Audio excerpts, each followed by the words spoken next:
Will and Christian in the morning. Hello, and welcome back to another episode of Will and Christian in the Morning, Season 4? Season 4. Season 4. We took a little break for Thanksgiving, but now we're back. And as always, I'm Will. And I'm Christian. And I just want to welcome back any new listeners if you're tuning in for the second episode. I know some people who have not listened to the show before listened at our last episode. So we're glad to have you. Welcome. We're a bit more studio quality today. But yeah, we're coming at you from the beautiful and cold Boston, Massachusetts. Oh, yes. So cold. Yeah, Christian, how are you? I'm good. Had a bit of a holiday party last night. Nice. It was a good time. Then tonight, going to the bar to watch the Eagles versus Cowboys. Very excited about that. Ooh. And I saw a lot of movies lately, which is what we're going to talk about in a bit. But that's kind of what I've been up to. Will, how are you? I've been good.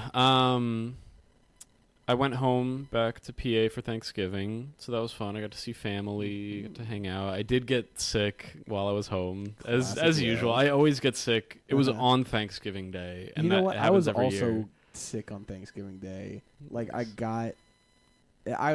was like kind of sick, and then like I'm there, and like nose was stuffed up, and I was just like I just feel terrible, and I mean I'm the kind of guy that's like, as soon as I like a drip of snot drops out, I'm like, it's COVID. Oh my god! Like Yeah. I'm like super paranoid when it comes to that. But I think I was good. It wasn't COVID, but it was definitely I was not thankful for being sick on Thanksgiving. Me too. But I just went to New York City actually for the first time. Oh no, I was there in the summer, I guess too. But I got to do. My mom and I used to do like a yearly Broadway trip around Christmas, and then COVID ruined that. But starting to do it again, so I saw Spamalot and Sweeney Todd, which were both very good. And I'm glad I'm getting to see shows again. It's fun. Yeah. Very fun. Yeah. All right, so why don't we get into a little bit of pre-show news, as always. So, as I mentioned, I saw a lot of movies lately. You've seen a lot of movies lately. Yeah. And we're going to talk about that a little more. But, Will, what have you been watching lately? Great question. When I was home, I went and saw The Holdovers, which I've been meaning to see for a long time. Me too. And yesterday, actually, I saw Dream Scenario with Nicolas Cage. And then I also saw the new Disney movie Wish. What about you, Christian? So, recently I saw Killers of the Flower Moon. And I would like to note, very proud of myself for this, I did not get up to pee in the entire 3.5 hours of this movie. You didn't get up to pee, so you wore a diaper. No, I didn't. No, I didn't kidding. pee at all.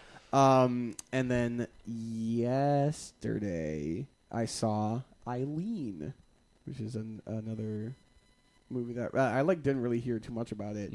And I can talk about that in a bit, but that was also good. But that's what I was doing. So of those three movies that you saw, give me a little tier list. Favorite to least favorite. I think I'll do my tier list and talk about each one a little bit. So number one is definitely The Holdovers. That movie was fantastic. I think it's going to be a holiday classic for a lot of people. That's what I've been hearing.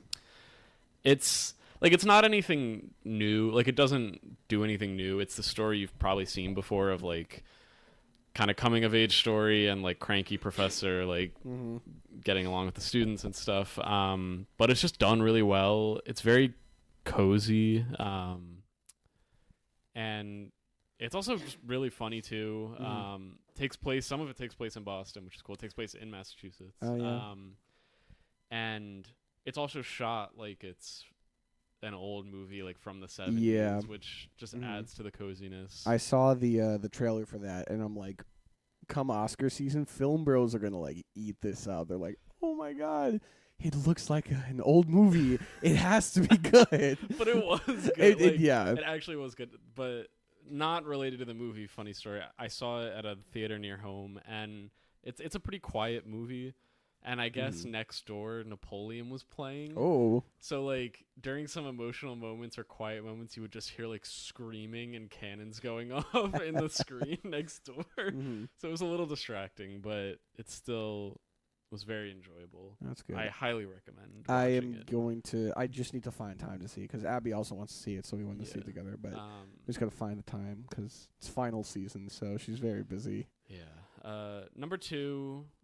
was Dream Scenario. That was a weird movie. Weird in a good way? Yeah. If you don't know anything about it, because I haven't seen it a lot everywhere, it's Nicolas Cage is playing like an older professor, and suddenly he starts showing up in people's dreams, like just standing there, and he kind of becomes like an online phenomenon because of it. And that's all. Then the movie kicks into gear. But I thought it was going to be more about dreams. I mean, it is, like, there's sequences with dreams, but it's more about how it affects this guy, like, in his life. I see. And it ends up kind of being a satire on some current, like, stuff in society. I don't, like, going too much into it will kind of spoil some stuff, but the ending was okay. Like, it kind of falls apart a little bit at the end, but it was still really good and weird. It has one of the most funniest yet most awkward and cringe-inducing scenes I've ever seen that I will tell you about off mic, because it's a little too risque for this podcast. I mean, to be fair, like, we are. I mean, I know if you have like work people listening, but like we're no longer a college podcast. That's true. It's still even a little. Okay. All right. And it's one that you'll. Yeah. Okay. That's all I'll say. But Nick Cage killed it. He did a really good job, and I was telling Christian it made me want to like go back and do like a Nick Cage, like watch all of his filmography. So maybe instead of a New Year's resolution, I'll do like a year of Cage, where I just watch Nicolas Cage movies. Nicolas Cage, good or bad? We'll see about that.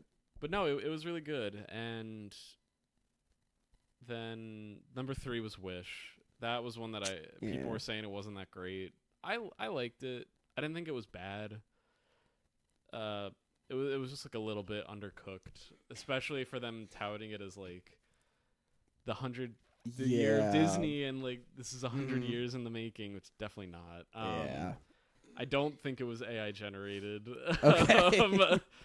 But the music, I think it worked sometimes, but it was a little too poppy. It was Julia Michaels and Benjamin Rice, I think, who did the music, and like you can kind of tell. Yeah. It's hard to explain, but it didn't feel, except for that one villain song, it didn't feel like the Lin-Manuel Miranda-fication of music. But like every song, they were like singing sort of offbeat, or like trying to fit a lot of words into the melody that didn't fit. So it was like a lot of songs were close to being really good, but like felt weird. Close to being really good.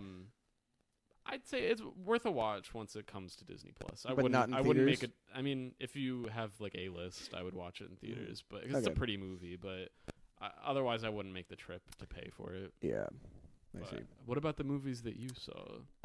Well, it was 2, so it's going to be a very quick list. But I would say, first place would have to go to Killers of the Flower Moon. Okay. Even though, minor critique, not really critiques.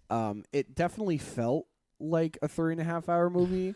That's like not really a bad thing. There were times when I'm like, it's like they're doing slower stuff, lots of, character moments. It's really good, but I'm like, kind of like looking at my watch like, okay, guys. But it was, I mean, it's Martin Scorsese, you know it's going to be good. But I think, so for those of you who don't know, this movie is about in the 1920s, the Osage tribe of Native Americans in, God, I think it was Oklahoma. It was like physically like very close to the whole like Tulsa race riots thing, and like around the same time.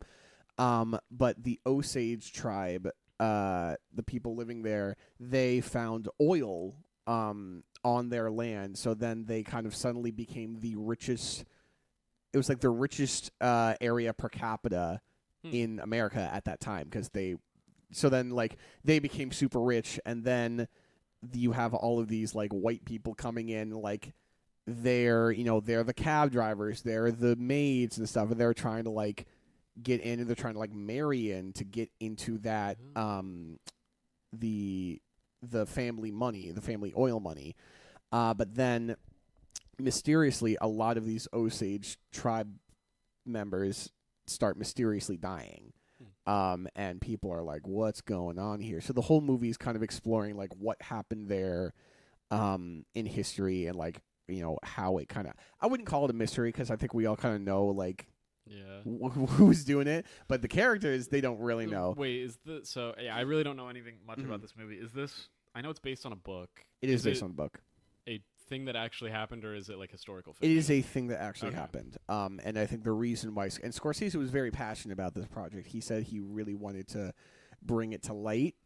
And I think he did a really good job. He was very respectful. Like, there was a whole separate casting director for the Native American people, and they had a lot of like Osage tribe members that aren't actors in the movie playing themselves.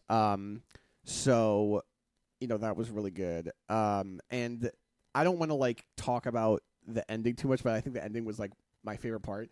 What I will say is that, even though this is a very important movie about like an important historical thing with these Native Americans, at the end of the day, this is a story about Native Americans made by Scorsese and other white people, paid for by the massive Apple corporation.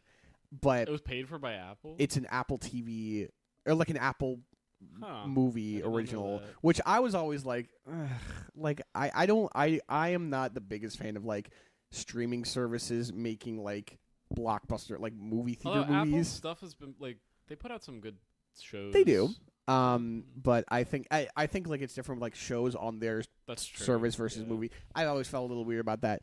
But I think, and again, I'm not going to spoil the ending, but like Scorsese knows that at the end it's like a story told by white people, paid for by a corporation. He knows that, and he kind of like acknowledges it in like a really interesting, beautiful way through this movie. But it was really good. I thought Leonardo DiCaprio, who played the main dude, it was really good. Robert De Niro was fantastic. Lily Gladstone, who played the main Native American woman named Molly, she like gave her an Oscar. Like, she was fantastic. Another funny thing that I saw this with Abby, and I told her afterwards. So Leonardo DiCaprio's character Ernest, his uncle is Robert De Niro's character, William Hale, and you can tell that Leo and Robert De Niro are related because the whole time Leo DiCaprio is doing the De Niro frown, like the he's doing like I noticed that like at first, and I'm like in my head, I'm like, if this is like an intentional note to show that they're related, I'm like, this would be the funniest thing ever. That's hilarious. And I feel like because Scorsese and De Niro like did so many movies together, he's got to know, like, he kind of knows his stuff. Yeah. So I thought that was funny. But yeah, that was really good. And then Eileen, that I saw yesterday, that was also really good. And that I like kind of went in completely blind. But it's about this girl, and it also takes place in Massachusetts. A lot of these movies in Massachusetts, we're kind of eating, like, go us. But it's about this girl named Eileen who, it's like the 60s. Okay. She works as like a attendant assistant in a boys' prison, like younger boys' prison. Okay. Like she like takes out the trash and like, lets people into people's coats, things like that. And this bitch is horny, and it's like it's part. She just, oh my god. But like I think the whole thing is like she doesn't have a great at-home life. She doesn't really have any friends, so she tries to like find pleasure in these things. And then a new prison psychologist comes in, played by Anne Hathaway. The character's name is Rebecca, and she's like now the only person nice to Eileen. And then Eileen kind of like is horny and falls in love with her. Yeah. And then it's just kind of the whole thing that's like, Eileen is just she feels so unworthy and unloved, and so as soon as she sees like a little bit of love, she like jumps at it. Yeah. It was really good. Like, I don't really know how to describe it that much. It was like really good. Kind of like a weird good. It's pretty short. It was like an hour and a half. And an hour in, there's this plot twist, and Hey everyone, it's Christian here in the editing bay of Will and Christian in the Morning. So here's the thing. Since we started doing this new season of the podcast, Will and I have been trying to figure out the best way to record the podcast now that we're at the studio. And that not only goes for microphones and recording devices, but also recording software. So, very first episode, we had these like little tiny mics, and then we just recorded on my phone, and the audio was pretty crappy. So, for this episode, we both we had external mics, and I have this little kind of audio box is what it's called. It kind of lets you take an external mic, plug it into that, and then that plugs into the computer, so we can record audio straight into the computer, like what musicians and stuff do.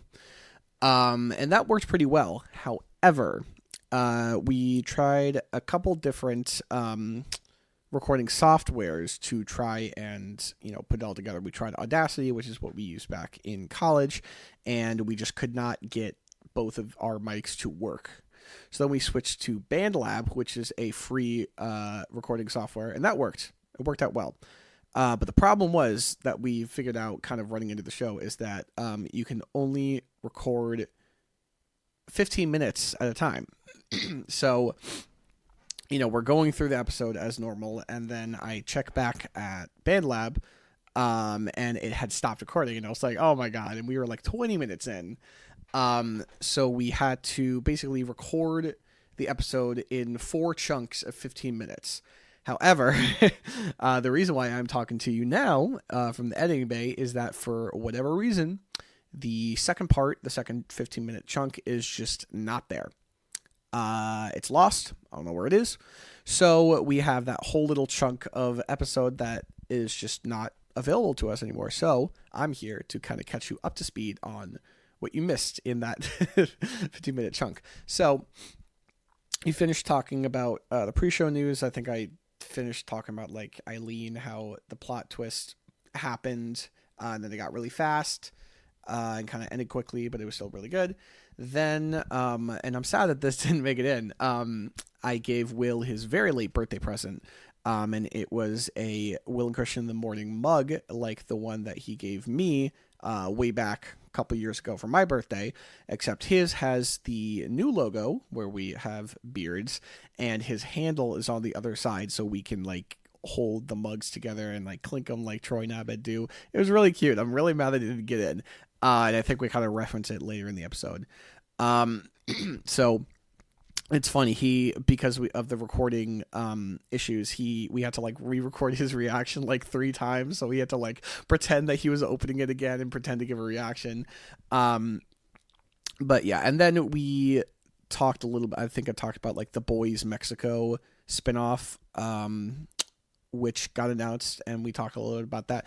But the main thing I wanted to mention is the main topic, because going into the next part, we just sort of like are in the middle of it. The main topic for this episode is sort of a retrospect look back at 2023, all the movies that came out, specifically in the lens of Oscar awards. So we wanted to talk about some of the movies we saw this year and which ones that we think are going to get a lot of Oscar buzz. And yeah, that's what we talk about in this episode. So it's going to cut to kind of like the middle of that conversation, but then the rest of the episode should be good from there. So, sorry about that. We're figuring it out, but please enjoy the rest of the episode of Will and Christian in the Morning. Yeah, and so maybe not, I don't know, but I think they did a good job with the design on that movie. Yeah. But I was just thinking, every year we always have very Oscar baity movies. Mm-hmm. I honestly think I just saw a trailer for Ferrari. That feels very Oscar baity. It looked boring. Yeah. I don't know. Like it's like they're like trying to like Adam Driver has the line where he's like, 2 things cannot exist in the same point in space or time. And like, and then they do that line at the beginning of the trailer, and then they just use the exact same line at clip, the end. Yeah. I'm like, okay. Like, I don't know. He's like, oh, I'm a businessman, but I'm also a racer. I'm like, it just doesn't look that exciting. Yeah, I saw the trailer for that too. It looked dumb. But one that I saw this year that I think is a little bit Oscar baity was Air, about the Air Jordans, which, I mean, it was a good movie, but it was like, it feels like every other historical there was also a lot of like corporate movies that came out this year, like Blackberry, which I liked a lot. I heard that was good. Blackberry, Dumb Money. Well, that's not really corporate, Money, but that's like about a event that happened in history. Like Recent Air, history. like Lots there's of historical movies. there's a bunch of these. Tetris. There was a bunch of. Tetris. I heard that was not that good. Yeah. So like, it just felt like another one of those. And honestly, maybe it sounds bad. Anytime I see Ben Affleck in one of these movies, it automatically makes me feel like it's Oscar baiting, like with Argo and like all these. Every time he shows up in a movie, I'm like, God damn, like this guy's just trying to get another Oscar. Oh my god, he's like an industry. He's like an Oscar plant. Yes, that him and like Leo, honestly, sometimes. But it was like, it was good, but I feel like people probably are going to say it's better than it was. Yeah. That's also the time when I saw the CEO of AMC in a movie theater. And that was a weird experience because he was just trying to basically pitch us to buy more AMC stock. That's funny. And there was a guy in a gorilla costume. Okay. And I thought Ben Affleck was going to show up because I was like, oh, Ben Affleck's from Massachusetts. Yeah. He likes Dunkin'. Yeah, he did the Dunkin' commercial right near me. And the CEO is going to be there. Like maybe he brought in a special guest. And when I got there was a security guard outside the theater. So I went, could be it was just for the stupid CEO. Yeah, it was just the stupid CEO. Well, whatever. He was nice, I guess, but he's a CEO. Another movie that I think is not going to get any recognition, but I wish it would. Bottoms. I never was got to so see it. good. Oh my god. That week that I saw Bottoms, it was just like non-stop Ayo Edebiri movies. It was like I saw Bottoms, then I saw Ninja Turtles, and then I saw Theater Camp, and she's in all three of those. And I'm like, I like like this is like my first exposure to her. I'm like, all in a row. But Bottoms was just like so good, man. I'm sad I didn't get to the time I was gonna watch that. Like my train got stopped for like so long. I was gonna miss like most of the movie, so I had to go home, and then it was gone. Yeah, I could see it, but it was just so good. It's like this kind of like absurdist, like it's like girl boss terrorism kind of thing. It was so funny and so creative. Like I saw it with Abby and a couple of our friends. It was just like me and a bunch of like other gay people, and they're like, "Oh, like this is so funny." But I'm sad. I feel like it didn't really do too well at the box office, and I feel like TikTok really liked it. And then after the strike ended, like Ayo Edebiri and Rachel Sen, I don't know how to pronounce the last name, but the two main stars, they like started posting a lot of behind the scenes stuff. They're like, "Oh, go see it. It was really good." And Marshawn Lynch, who is a former football player who you may know if you have Prime, he's the guy that says, "Thursday night football on Prime. It's on." And then he flips the switch. That's Marshawn Lynch, but he was a football player. I forget what team. But like he was in it. He was like the coach, and he was really funny. It was really good. If it's on streaming, I think you should watch it. I need to watch it. It was so good. I think we're coming back into the age of mid-budget like raunchy comedies, which is kind of fun. I'm happy about. Yeah, like I watched No Hard Feelings when it came onto Netflix, I meant to see when it was in theaters, but I didn't get to. And it's not perfect, but it was a fun movie. Yeah. Jennifer Lawrence did a great job. The Evan Hansen, Andrew Barth Feldman, he was great. So yeah, I definitely recommend watching that. Not gonna win any Oscars, but so if we're talking about, we talked a little bit about some Best Picture. We talked about costume. One category at the Oscars that I think is going to be full of good stuff: Best Animated Feature. Yeah.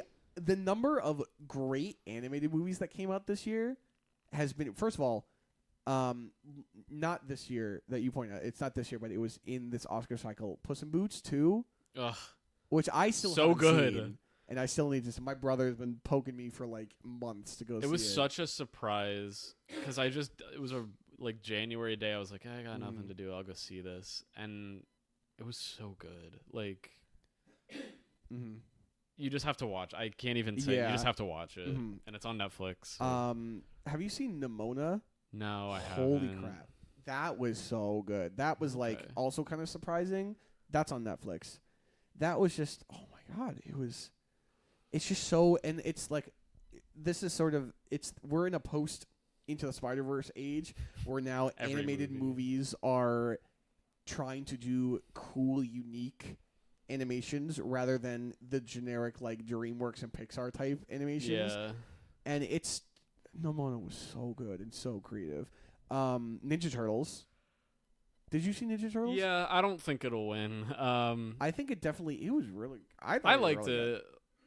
I just think it'll become dated pretty instantly. I think that's fair. But I don't think it stacks up to the other ones in this category.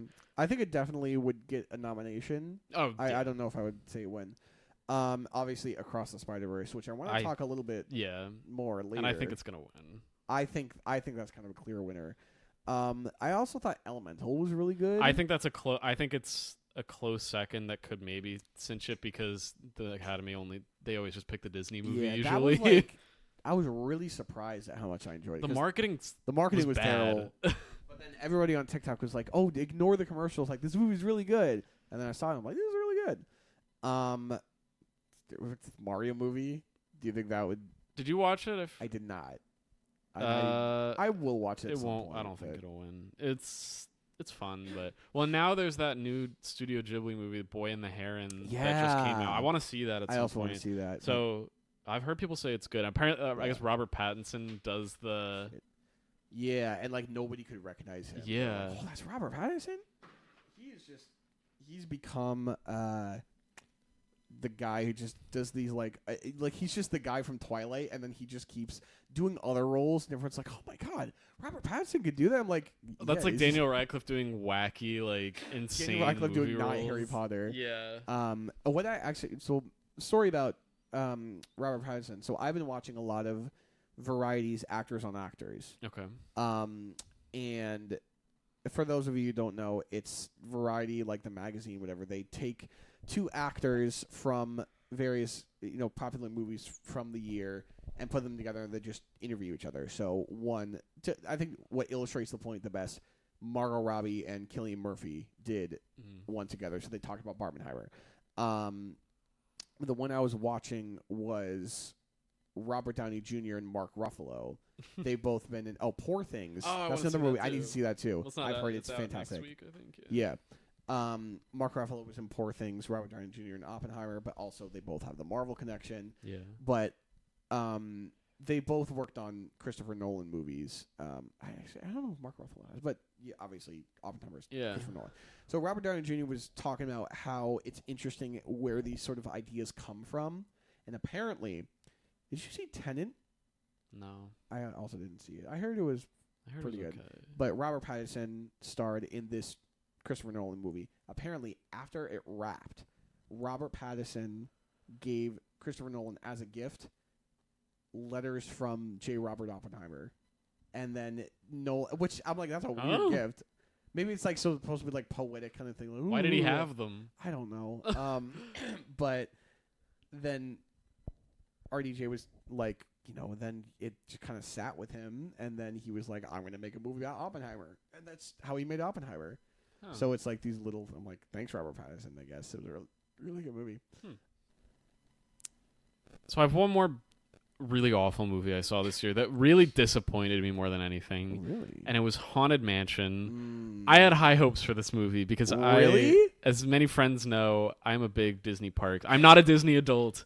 I always have to clarify, but I am a fan of just parks in general, and I love the Haunted Mansion. And the Eddie Murphy movie has been not a lot of people like it because it is not great, but I was excited because it seemed like they were finally going to do a proper Haunted Mansion movie that calls back to the ride. The ride has a story, and it seemed like they were going to kind of bring that in.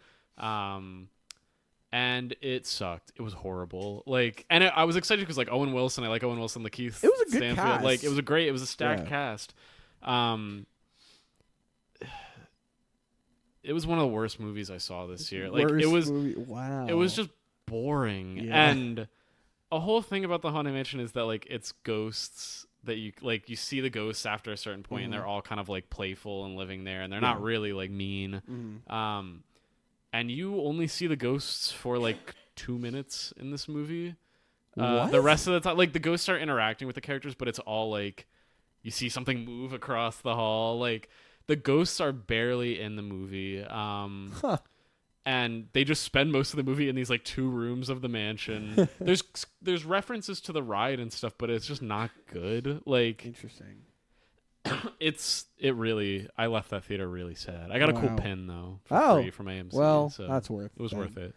Anyway, I didn't know you were like excited about that movie. Because I watched the trailer and I was like, oh, this actually kind of looks good. The cast looks good. It looks like faithful to the ride. The trailer was better than the movie. Yeah. Like, it just wasn't good. And Jared Leto was in it, which I always hate. Jared Leto? He plays the Hatbox Ghost, which he did a good job, but that character, it just wasn't good. Will is on his hater shit today. Yeah. That's I'm here for it. So one last thing I want to talk about before we wrap up. So I saw this on Twitter the other day. They released a short list for best visual effects, apparently. It was like 20 movies that are sort of being considered to be nominated for best visual effects at this year's Oscars. Big controversy. Oppenheimer was not on this list, which is kind of crazy. Because I know they said they like didn't use CGI, but like they used some CGI, and like for like even better, that a lot of it must have been practical, which is like even still it's still visual effects. Yeah. But what did end up getting nominated were both The Marvels and, even worse, Quantumania. Quantumania should not be on that list. No. That had some dodgy visual effects. Yeah, that's just... God, Quantumania is just made me mad. But another movie that was on this list that I want to sort of use to open up a further discussion... Across the Spider-Verse was the one animated movie on this list for best visual effects. Has one ever been, besides like Avatar? I don't know. Which is basically an animated movie. Yeah, but it has live action stuff. But I don't know if anything else has been nominated. I don't know. But this, I think, brings up an interesting discussion. Do you think Across the Spider-Verse has a chance of winning Oscars other than Best Animated Feature? Because I think we can agree it's kind of a shoo-in for Best Animated Feature. Do you think it could be nominated for other Oscars, such as Best Picture? I don't think it would be nominated for Best Picture just because it's part one of a 2-part, which I guess the Lord of the Rings movies were. Yeah, I think the second Lord of the Rings movie is won Best Picture. But I think those also stand on their own a little bit better. Like, I love Across the Spider-Verse, and it has like complete arcs and stuff, but it's not done. We don't know the whole story yet. Like, that was one of my big criticisms of the movie, is it kind of just ends. Yeah. I still really like it though, and I just don't know if it would be Best Picture worthy. Yeah, I think that's fair. I don't think I would nominate it for Best Picture. It's also like, at the end of the day, not to sound film bro-y, it is also like still just a superhero film at the end. Yeah. Like it does stuff differently, but it still follows that formula a little bit. Like I don't know if it does story-wise anything unique enough to really push it to like Best Picture. I feel like it kind of does, like it is a superhero movie, but I think it kind of like, I feel so douchey saying this, I feel like kind of turns the genre on its head. That's true. Because I think it, like the whole thing about like, and it's very meta, kind of like stuff. The canon event, like really what makes Spider-Man Spider-Man and what makes a superhero movie. Like, I feel like the canon that Miguel is trying to like this is how superhero movies work. Like, you have your father figure gets killed, and like superhero movies and Spider-Man specifically, like everybody has an Uncle Ben type character that dies. Everybody loses a Gwen Stacy type character, and those are the things that like makes him Spider-Man. But then Miles is like, And and like Miguel's like, you weren't supposed to be Spider-Man, but Miles is like, I'm gonna write my own story, and it like, and I feel like it's like this meta thing because people, and I remember when Homecoming first came out, like a lot of people were like, oh, we're not going to see this origin story, we're not going to see Uncle Ben die, and like they're like, you've seen Uncle Ben die like a gazillion times, like we're trying to do something different. I feel like the Spider-Man fandom has kind of gone into, and like maybe Marvel too, like the really guys who are like really into the comics, they're like, you have to do this exactly the same, and it's like this is how it's supposed to go. And I think this whole arc that Miles has is like everybody's like the whole I'm gonna do my own thing. Like he's like, I am gonna be my own person. You can't tell me what I have to do or what I have to go through to become Spider-Man. Yeah. And I think that's sort of like that's Stan Lee's whole thing of anyone can wear the mask. Yeah. It doesn't matter who you are. Like there's nothing special about Peter Parker other than he got bitten by a radioactive spider. He's just a normal guy who's like he's a good guy, but like if anybody else got bitten by the spider, they could be Spider-Man. And I think that so I would say that's sort of like that's like a different thing that I think Across the Spider-Verse does really well. I do agree that I think it's very much still a part one. It's like its own thing, but it does feel a lot like a part one. And even like kind of a part two, it feels like it's a sequel to Into the Spider-Verse. And I feel like there's like some context that needs, like you can't just sit down and watch Across the Spider-Verse. You gotta kind of know about the first stuff. But I do think I'm like a big Across the Spider-Verse defender because like when it first came out, I think like a lot of people on TikTok were like, "Oh, it's just setting up the next movie," and I'm like, "No, I think it does something really cool." Is that Best Picture worthy? I don't know. There have been animated movies nominated for Best Picture.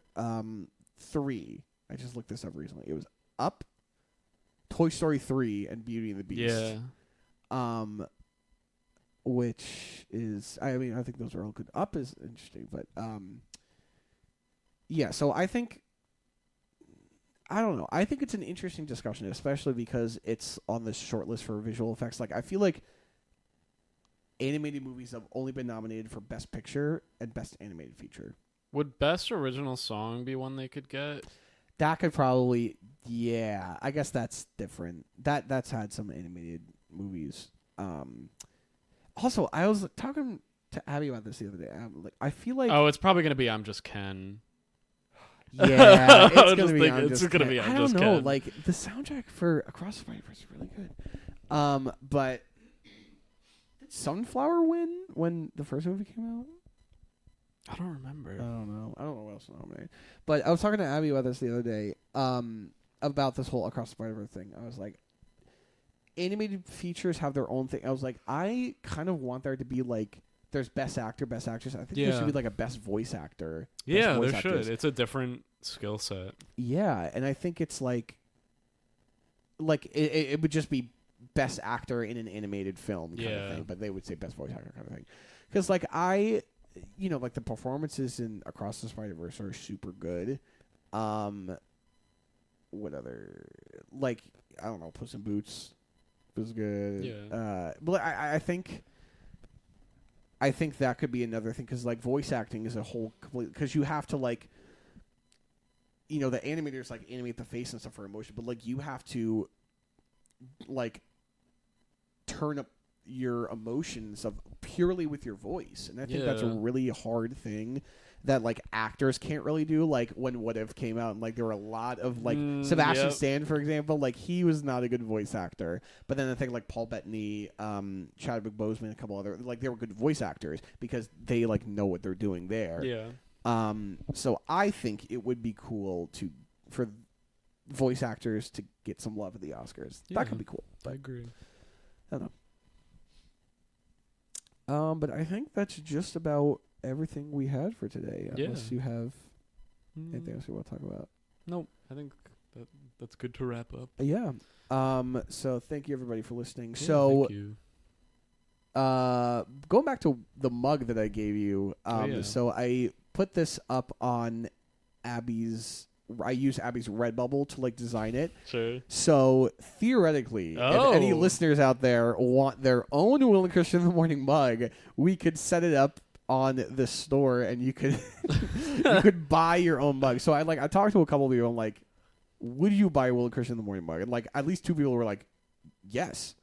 So if we want to start making some money, like $2, let us DM us. Let us know. Yeah, if you want your own mug, let us know, and we can like set something up. And let us know the worst movie that you watched this year. Let's keep the hate train going. Yeah, it's fun. I gotta say, like, I love being a hater.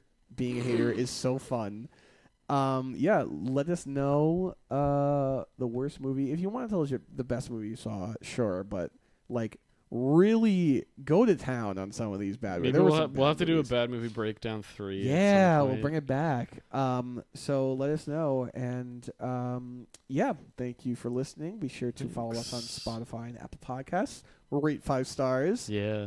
And we will see you at some point because Christmas is coming up. I don't know when we'll do the next one. Yeah, we'll figure it out. But if this is the last episode of 2023, cheers to the new year.